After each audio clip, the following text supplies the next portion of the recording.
Get your black ass out of here. The words didn't just hang, they shattered the air. Silence split like glass. Heads swiveled. The chatter died instantly. Across the velvet-draped VIP lounge, a waiter nearly lost grip of a champagne flute. Stephen Parker hadn't lowered his tone. He had projected it deliberately, making sure every set of ears in that gilded room caught it.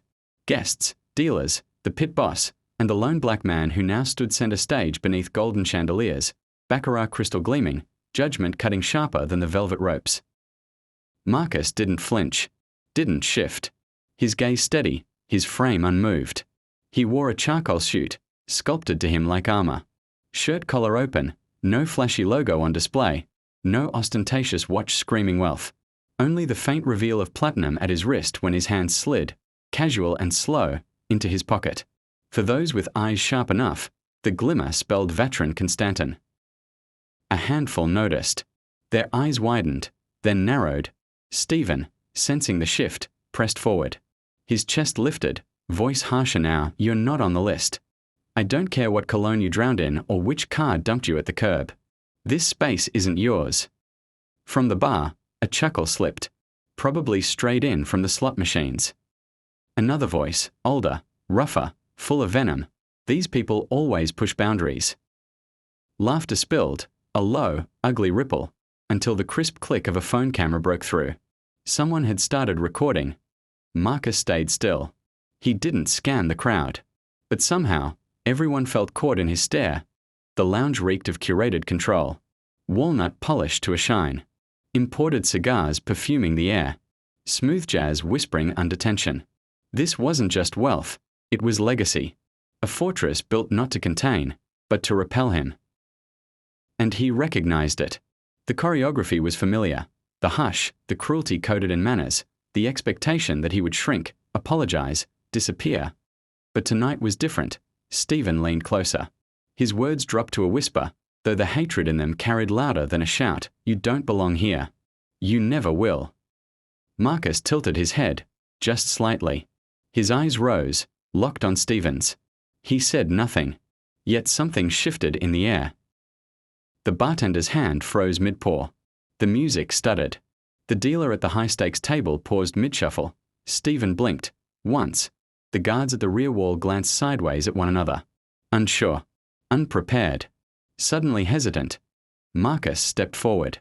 Just one step, and the entire room stopped breathing. That's when it began. Not noise, but fear. Not loud, but deep. Irreversible. Because when a man like Marcus chooses silence, it doesn't mean surrender. It means something's coming. Have you ever walked into a place so glossy, so perfectly arranged, that the silence itself screamed you didn't belong? What would you do if the room had already made up its mind about you before you even moved?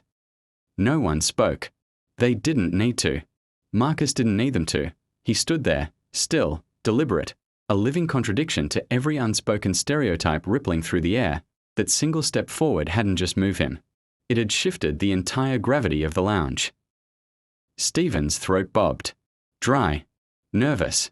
He tried to swallow authority back into himself, but it slipped. The pit boss flicked a glance at the security team, then quickly looked away. The guards, trained, polished, corporate mannequins, had taken half a step forward earlier. Now they froze, unsure whether to act. A guest at the back lowered his phone, sensing this wasn't an ordinary altercation anymore, and that's when she spoke. A voice, female, soft, but slicing clean through the hush like a violin string snapping. Stephen, she said, you might want to look again.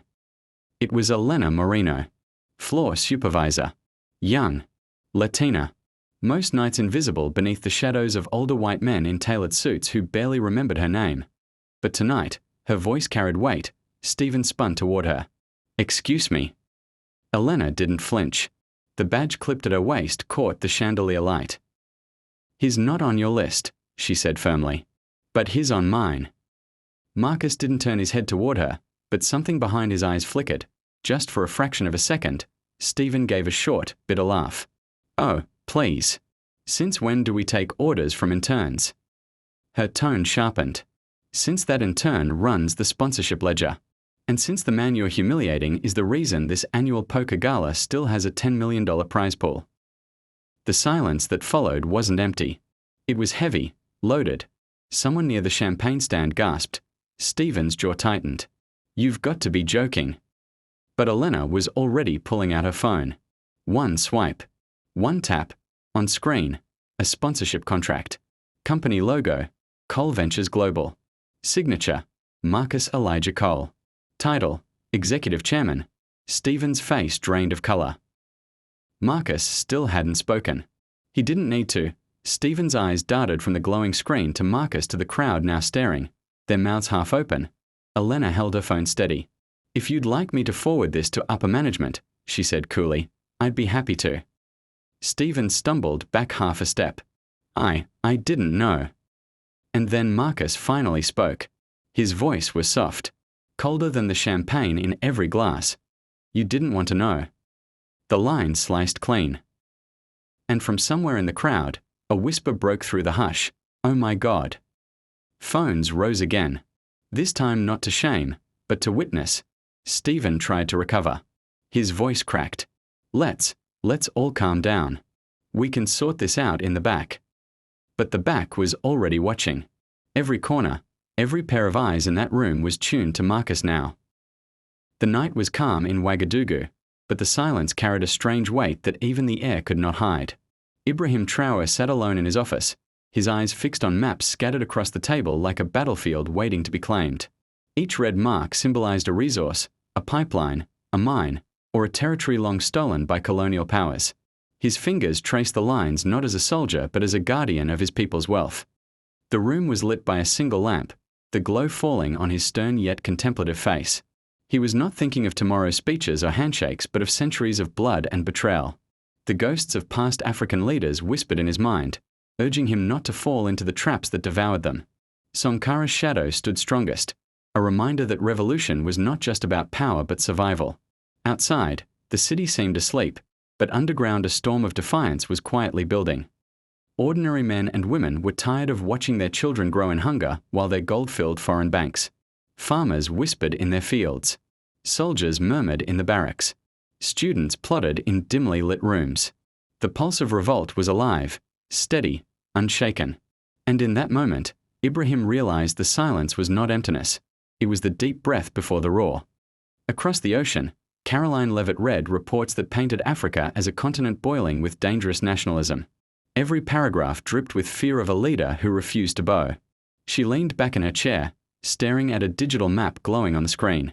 The reports exaggerated Ibrahim's influence, but she knew fear spreads faster than truth. Her advisors insisted Burkina Faso was small, fragile, and isolated. Yet something in her instinct told her that small fires could burn down entire empires if left unchecked. She remembered how colonial revolts in history started from whispers and ended with empires collapsing. What unsettled her most was not his military power but his refusal to accept aid tied with chains.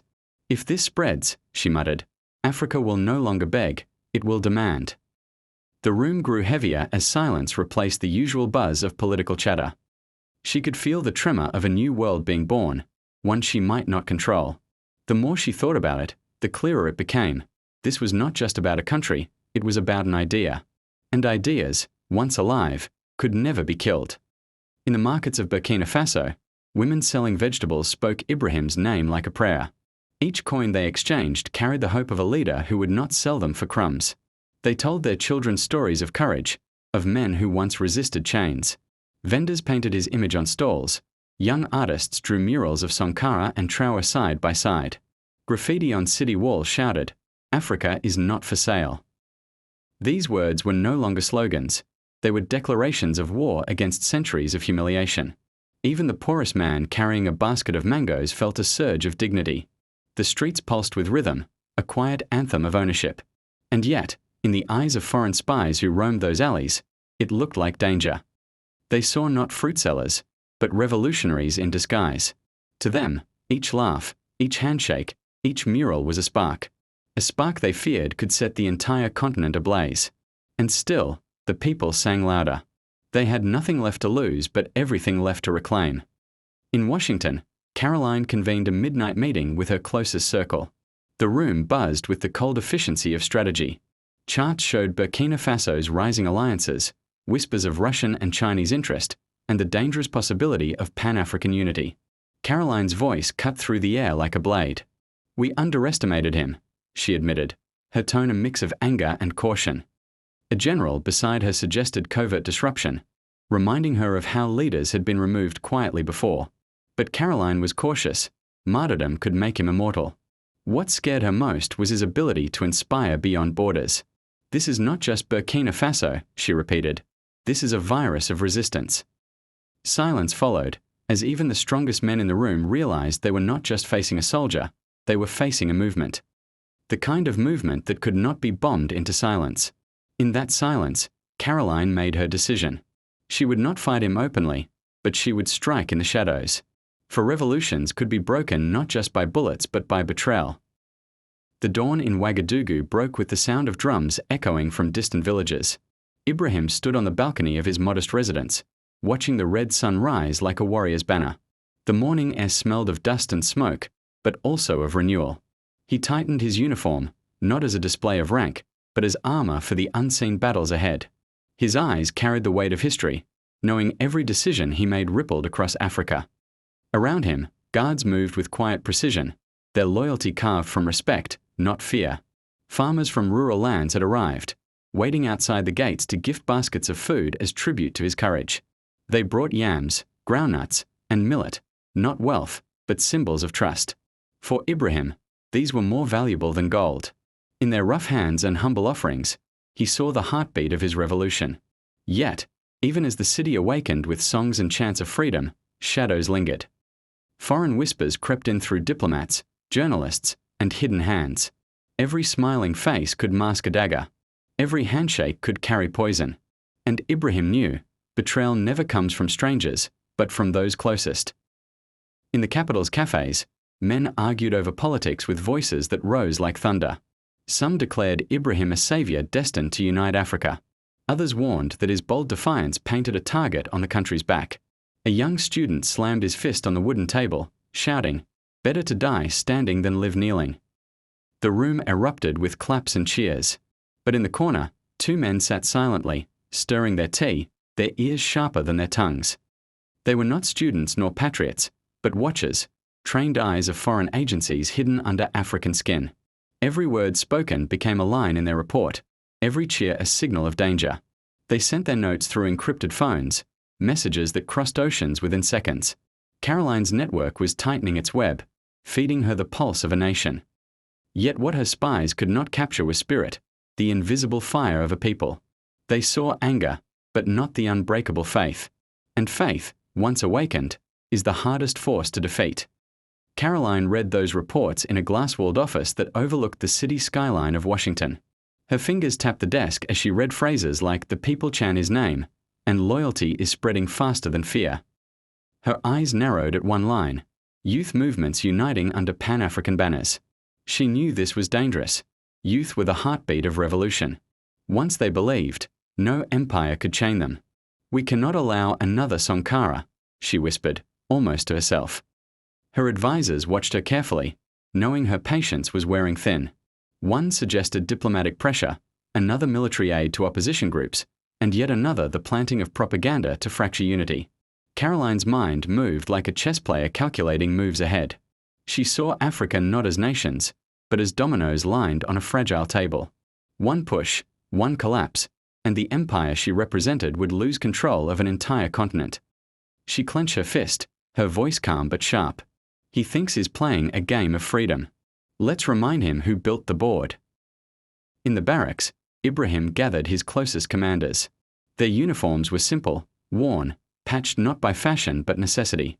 They were not polished soldiers of a wealthy army but sons of the soil.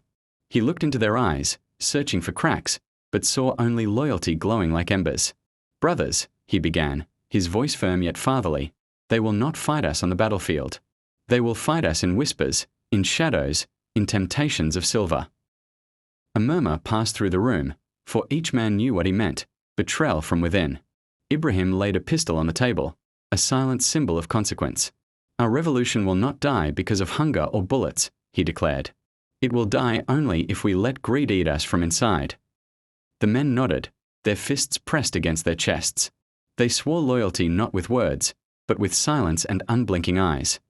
Yet in the back row, one soldier's hand twitched nervously. His eyes darted toward the door, and though no one noticed, the seed of betrayal had already been planted. The soldier whose hand twitched in Ibrahim's meeting could not sleep that night. His name was Captain Ouedraogo, a man respected in the barracks but burdened with silent fears. His wife had fallen ill months ago, and the medicine she needed was rare and expensive.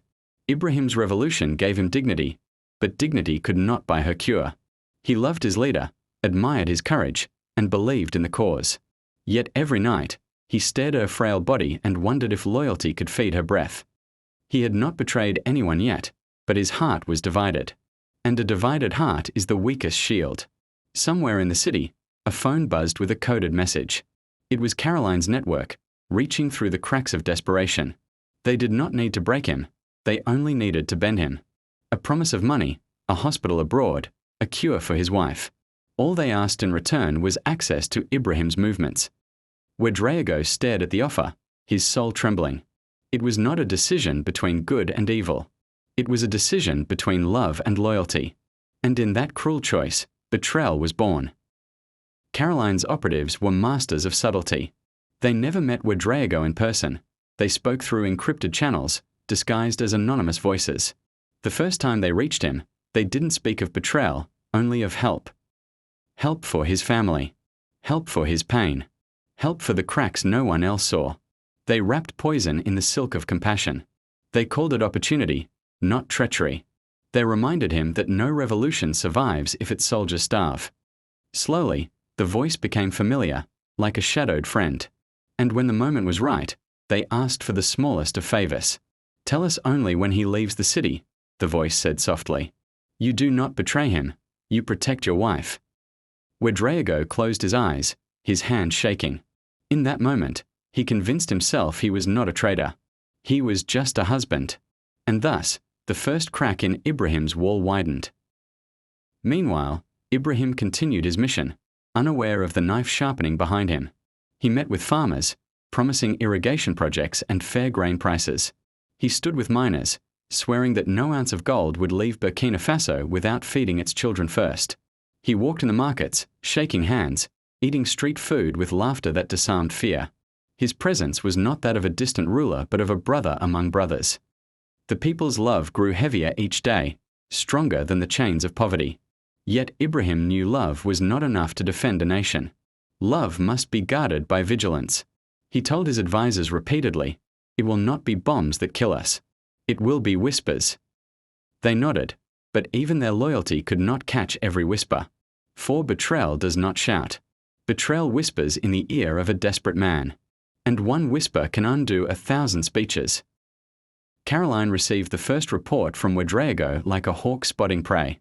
"The president leaves for the northern provinces tomorrow at dawn," the encrypted message read. Her lips curled into a cold smile. She forwarded the intel to a hidden team stationed in a neighboring country. These were not soldiers in uniform but ghosts in the field, mercenaries with no flag, loyal only to money. Their mission was simple: make it look like rebels had struck, not foreign hands. "If he dies in the ambush," Caroline told her team, "Africa loses its spark. If he survives, the message is clear: he is vulnerable." It was a plan carved not in haste, but in precision. To the world, it would appear as chaos in Africa. But in reality, it was a chess move from Washington. Caroline leaned back in her chair, sipping black coffee. She whispered, "Let's see how long his revolution lasts when even his shadows betray him." The dawn came quietly, painted in pale orange and dust. Ibrahim's convoy rolled out of Ouagadougou with little fanfare, only the rumble of engines and the salute of sleepy guards. He chose to travel with minimal escort, refusing to live behind walls of fear. The northern provinces awaited him, villages scarred by poverty yet rich in spirit. Farmers had prepared gatherings, women baked bread in clay ovens, children rehearsed songs of welcome. Ibrahim's heart was light, though his mind was sharp. He trusted his people but never trusted the silence of his enemies. In the front vehicle, Captain Ouedraogo adjusted his cap, his hands gripping the rifle tighter than usual. Sweat trickled down his neck though the morning air was cool. He prayed silently for forgiveness, whispering his wife's name as if it were a shield against guilt. The convoy pressed forward, the dust trailing behind like a banner. Somewhere, far ahead, unseen eyes waited, and in the stillness of the horizon, betrayal crouched like a predator ready to strike. The mercenaries Caroline deployed had taken position 2 nights earlier. They disguised themselves as local bandits, their faces hidden by scarves, their weapons gleaming with foreign steel. They knew the land well enough, guided by maps sent through satellite. Their orders were clear: hit hard, vanish fast, leave no trace of Western fingerprints. They had buried explosives under a narrow dirt road, the kind only Ibrahim's convoy would take. From the tree line, scopes glistened, watching for dust clouds. One mercenary whispered, "He travels light. This will be easier than we thought." Another replied coldly, "Never underestimate a man who has nothing to lose." Their leader checked the detonator strapped to his chest. "Wait for the signal," he ordered. In their eyes was no hate, no ideology, only money. They had no stake in Africa's future, only in its blood. The trap was set. The silence was their camouflage. And death crouched beside them, patient, eager, merciless. Ibrahim's convoy approached the bend where the trap waited. Birds scattered suddenly from the treetops, startled by an unseen disturbance. One of his men noticed and tapped his rifle, but said nothing. Suspicion was common, yet danger was everywhere in a land plagued by unrest. Ibrahim sat calmly in the middle vehicle, reviewing notes for his speech to the farmers. His mind was on water wells, schools, and grain storage, not death. The road narrowed, forcing the vehicles into single file. Captain Wadreago's heart pounded, his eyes fixed on the dirt road ahead. He knew what was buried there, and yet he stayed silent. His fingers trembled against his weapon. Each second stretched into eternity.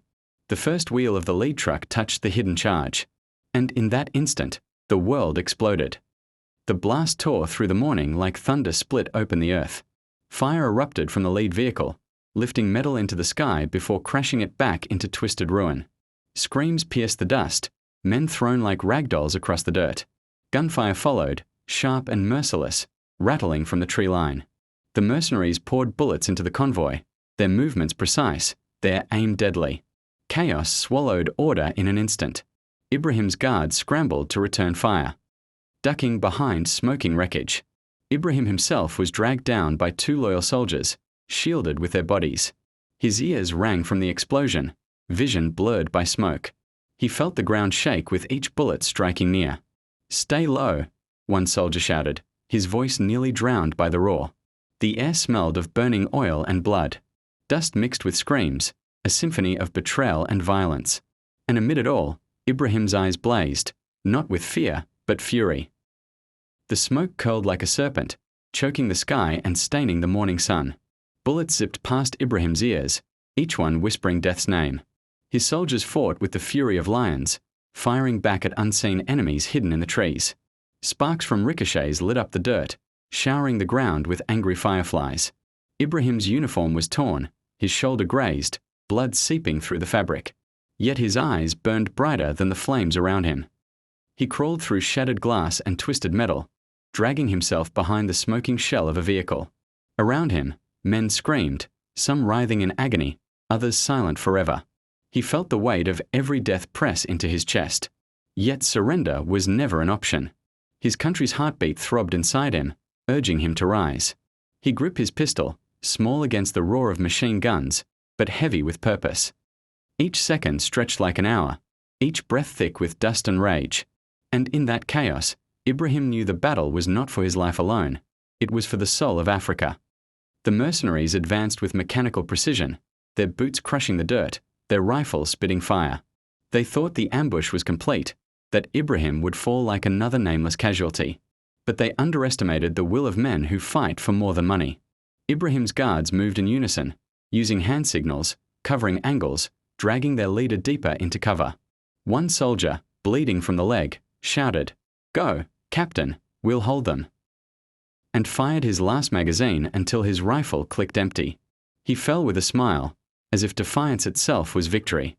Ibrahim shouted his name, but there was no reply, only silence broken by gunfire.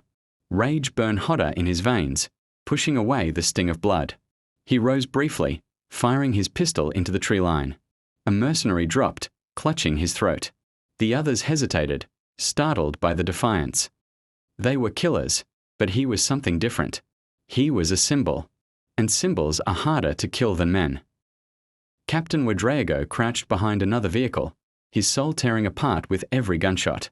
He had given the information, he had opened the gate to betrayal, but he had never imagined the storm would look like this.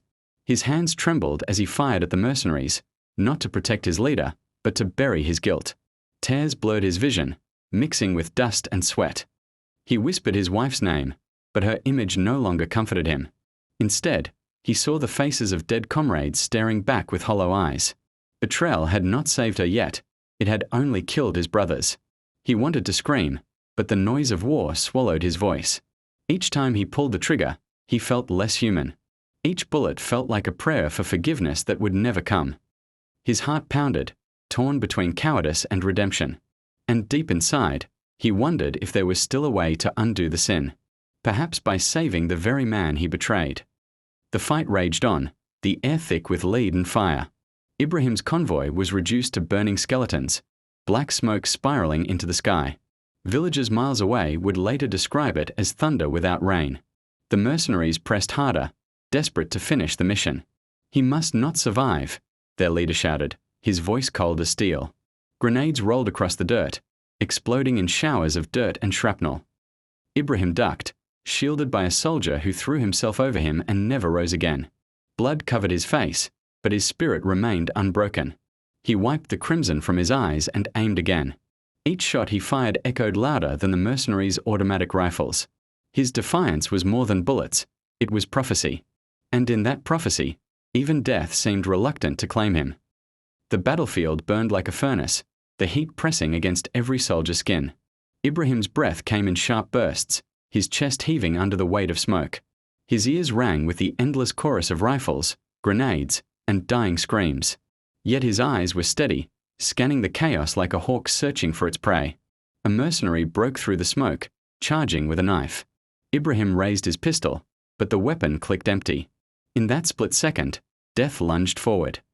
A loyal guard intercepted, tackling the mercenary into the dirt, the two men rolling in a blur of steel and blood. Ibrahim seized the fallen rifle from the ground and fired, ending the threat. His hands trembled, not from fear, but from the fury of survival. The ground beneath him was littered with bodies, some friends, some foes, all swallowed by the same fire. And still, the enemy pressed forward, determined to erase him from the earth. The mercenary leader raised the detonator for a second charge. His face was hidden under a scarf, but his eyes gleamed with cold certainty. "End it now," he roared to his men. They positioned rocket launchers, aiming at the last surviving vehicles. Ibrahim saw the glint of metal in the tree line and knew what was coming. "Scatter," he shouted, his voice hoarse but commanding. His soldiers dove into the dirt, spreading like shards from broken glass. The rocket streaked through the air, screaming like a demon. It struck the wreck of a transport truck, erupting into a ball of fire. Shrapnel ripped across the field, tearing through anything in its path. The blast wave knocked Ibrahim to the ground, his vision spinning into darkness. For a heartbeat, it felt like the end had come. But even as death circled close, something deep inside refused to let go. Captain Wedraego crawled through the smoke, his body shaking, his soul in torment. He spotted Ibrahim lying half-conscious, blood streaking down his temple. A mercenary raised his rifle, aiming at the fallen leader. Wedraego's heart split in two. This was the moment to decide if he was a traitor or a son of Burkina Faso. He raised his weapon, his hand steady for the first time all day. The bullet left his barrel like lightning, piercing the mercenary's chest. The man fell, choking on dust and disbelief. Ibrahim blinked, his vision clearing just enough to see Wedraego standing there, rifle smoking. Their eyes locked, one filled with exhaustion, the other drowning in guilt. In that silent exchange, a truth was spoken without words. Betrayal had begun, but redemption had been chosen. And Wedraego fired again, this time not against his leader, but for him. The mercenaries faltered, realizing the trap had not finished its prey. They had expected an easy kill, but now the fight dragged on longer than their paymasters had planned. "Fall back," their leader shouted, fury boiling in his throat. Bullets still rained, but the formation cracked. Some dragged their wounded, others melted back into the forest. Their mission was compromised. The man they came to bury was still alive. Ibrahim rose slowly, using the rifle as a crutch. His soldiers regrouped around him, battered but unbroken. Smoke swirled as the enemy vanished into shadows, leaving only fire and corpses behind. Silence returned, heavy and suffocating, broken only by the crackle of flames. The survivors stared at their leader, their faces smeared with soot and blood. And in that silence, Ibrahim's voice cut through like thunder. We are not dead. Burkina Faso is not dead. Africa is not dead. The men raised their fists, weak but unyielding, and the battlefield that was meant to be his grave became the altar of his survival. The smoke had barely cleared when the first phone cameras began to roll. Soldiers, villagers, even a trembling journalist hiding behind a broken wall recorded the impossible. Ibrahim Traoré, the man meant to die, stood upright among fire and ruin. His uniform was scorched, his skin cut, but his presence was untouchable. The images spread like lightning, carried by trembling fingers across fragile networks. Within minutes, they left the village. Within hours, they left the country. By nightfall, the footage burned across Africa's digital veins. They tried to kill him, the captions read. He is still standing. The words echoed louder than bullets. And for those watching from their homes, from cafes, from dimly lit dormitories, it was more than survival. It was prophecy fulfilled. In Ouagadougou, the capital, the streets shook with unrest. Crowds poured out, shouting Ibrahim's name as if it was both prayer and warning. His face appeared on banners that had been hidden away for moments like this. Mothers clutched their children, whispering that fate had chosen a guardian for their land. Young men lit tires in defiance, chanting, "The revolution cannot be killed." The old and weary who once doubted now nodded with slow, solemn respect. Taxi drivers honked their horns in rhythm, a chaotic chorus of unity. The military high command gathered in silence, aware that the nation had shifted beneath their boots. Even those who feared Ibrahim felt the tremor of his survival.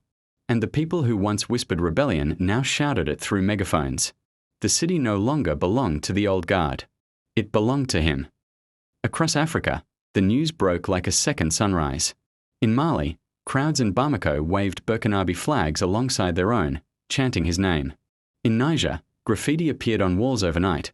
Traoré lives, Africa rises. In Ghana, students debated late into the night, comparing him to Nkrumah and Sankara. In Senegal, young rappers dropped verses online, calling him the lion who walked through fire. Even in countries ruled by cautious presidents, whispers spread through markets and universities. The question wasn't just how he survived, but why. Some called it luck. Others called it destiny. But to the youth, restless and unbroken, it was a sign. A sign that resistance had flesh and blood. And that flesh had refused to burn. The Western media scrambled to contain the story. News anchors in London, Paris, and Washington read the same line. Unconfirmed reports suggest the leader of Burkina Faso survived an ambush. Yet the images told another truth: blood on his face, fire at his back, and still standing. Commentators argued, each trying to frame the survival as coincidence, exaggeration, or manipulation. But the footage could not be denied. The young captain who once rose in a coup had now risen through fire. He was no longer a soldier with a uniform. He was a myth walking. And myths are harder to kill than men. In Paris, government officials gathered behind closed doors, their hands trembling over reports. The mercenaries failed, one said bitterly. Another warned, this will only strengthen him. They debated whether to try again, but the truth was clear. Each bullet fired against him now only made him larger. Each failed attempt painted France as weaker, more desperate. A young advisor whispered the most dangerous word in the room: legend. They fell silent. For no empire fears guns more than it fears legends. And Ibrahim was becoming one faster than they could contain. In Moscow, the footage played on screens with quiet approval. A Russian diplomat smiled faintly, tapping ash into a crystal tray. Africa has chosen its own son, he said softly. The Kremlin read between the flames, a chance to pull an entire continent further from the West. In Beijing, analysts wrote long reports about resilience, optics, and symbolism. But in the streets of Africa, none of that mattered. What mattered was that Ibrahim lived. And because he lived, hope lived. The politics of superpowers were irrelevant. The fire was no longer theirs to control. It belonged to the people. Ibrahim himself sat in silence that night. His body ached with wounds, his heart with grief for the fallen. The faces of his dead soldiers haunted him, each one burned into his memory like brands. He didn't feel invincible. He felt the unbearable weight of survival. Yet when his aide brought in the phone showing the chance in Ouagadougou, he did not turn away. He listened. His people had seen him bleed and still stand. And in their eyes, that was enough. He whispered to himself, "This fight is no longer mine alone." And in that whisper, a vow was sealed. The mercenaries licked their wounds in the forest, furious at their failure. Some demanded double pay, others cursed their European handlers. Their leader slammed his fist against a tree, shouting, "You don't understand. We fought a man who doesn't fear death."